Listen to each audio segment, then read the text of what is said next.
Benifairó de la Valldigna va viure el passat diumenge 15 d'octubre un autèntic dia faller.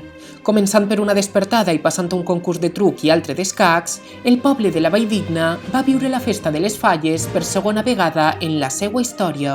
La primera remunta a l'any 1931 i ara és gràcies a una iniciativa de la Diputació de València que revelen el Gremi Artesà d'Artistes Fallers que Benifairó veu el seu segon monument plantat al seu poble. Aquesta iniciativa està adreçada a poblacions de la província que no celebren falles, per donar a conèixer a un públic més ampli esta festa.